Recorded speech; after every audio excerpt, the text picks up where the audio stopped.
नमस्कार, स्वाती भोईर या यूट्यूब चॅनलवर तुमचे सगळ्यांचे खूप खूप स्वागत आहे। तर मी आज चाललेली आहे, आज आहे नवरात्रीचा बरोबर चौथा दिवस। तर आजचा रंग आहे केशरी म्हणजेच ऑरेंज कलर। तर आज मी चाललेली आहे गोवर्धनी मातेच्या दर्शनाला। तर चला व्हिडिओला सुरुवात करूया, पण त्या अगोदर जर तुम्ही माझ्या चॅनलवर नवीन असाल तर चॅनलला नक्कीच सबस्क्राईब करा, बेल आयकॉन आहे ती हिट करा, त्यामुळे मी जे नवीन व्हिडिओ अपलोड करते त्याचे नोटिफिकेशन तुम्हाला सर्वात आधी येईल आणि तुम्ही माझ्या चॅनलचे व्हिडिओ सर्वात आधी पाहू शकता। तर चला व्हिडिओला सुरुवात करूया।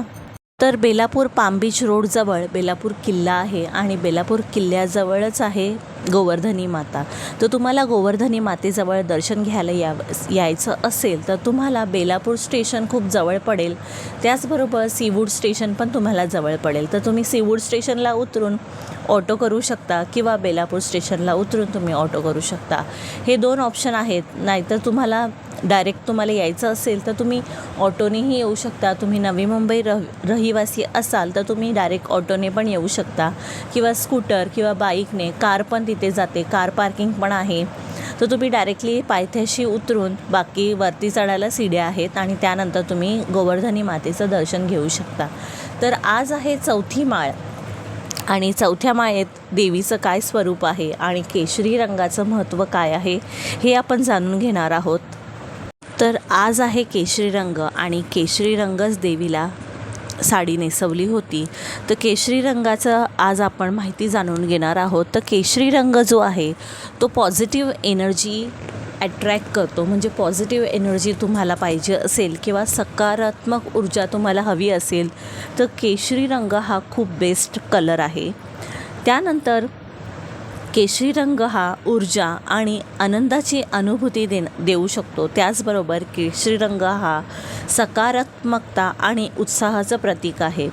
तर ही होती माहिती केशरी रंगाची। त्यानंतर आज देवीचं स्वरूप काय आहे हे आपण जाणून घेणार आहोत। तर देवी कुष्मांडा ही आज चौथा जो देवीचा स्वरूप आहे तो देवी कुष्मांडाचा आहे। तर देवी कुष्मांडा सिंहावर स्वार असते।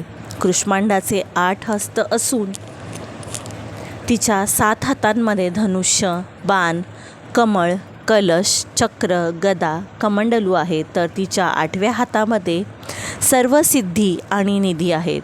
तिच्या हातामध्ये जे अमृत कलश आहे तो तिच्या भक्तांच्या दीर्घ आयुष्यासाठी आणि उत्तम आरोग्यासाठी असल्याचे म्हटले जाते।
गोवर्धनी मातेचं दर्शन झाल्यानंतर मी गेले साती आसरा म्हणजेच मोठ्या बायांचं दर्शन घेण्यासाठी.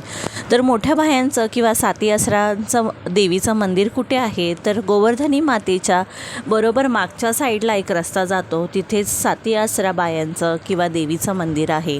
हे मंदिर खूप छान आणि एकदम शांत जागी आहे आणि तुम्हालाही बघायला किंवा दर्शन घ्यायला खूप छान वाटेल असं एकदम छान देवीचं मंदिर आहे. साती आसरा देवीचं स्वयंभू मंदिर आहे, मोठ्या बायांचं मंदिर आहे. नक्कीच दर्शन घ्या तिथे जाऊन. तर गोवर्धनी मातेचं तुम्ही दर्शन घेता तर तुम्ही बाहेर पडताना तुम्हाला एक रोड दिसेल जाताना, तर तो रोड देवीच्या साती आसरा देवीच्या मंदिराकडे जातो.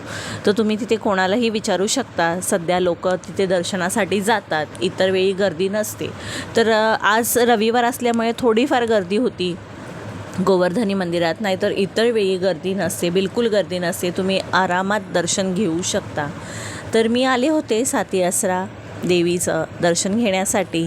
तर तुम्ही व्हिडिओमध्ये पाहू शकता, खूप छान असं मंदिर आहे. देवीची सजावट पण खूप छान केली होती. हा व्हिडिओ तुम्हाला कसा वाटला नक्की मला कमेंट करून सांगा आणि माझ्या चॅनलवर नवीन असाल तर चॅनलला नक्कीच सबस्क्राईब करा. सध्या नवरात्र चालू आहे त्यामुळे मी तुम्हाला शॉपिंगचे व्हिडिओ घेऊन येत नाही. तर सध्या मी जे आपले नवरात्रीचे 9 दिवस चालू आहेत आणि मी कुठे कुठे दर्शन घेणार आहेत हे व्हिडिओ मी तुमच्यासाठी घेऊन आले आहे. तर चला व्हिडिओला हा एक छोटासा व्हिडिओ होता तुमच्यासाठी. तर भेटते नक्कीच नवीन व्हिडिओमध्ये. तोपर्यंत सर्वांना बाय बाय.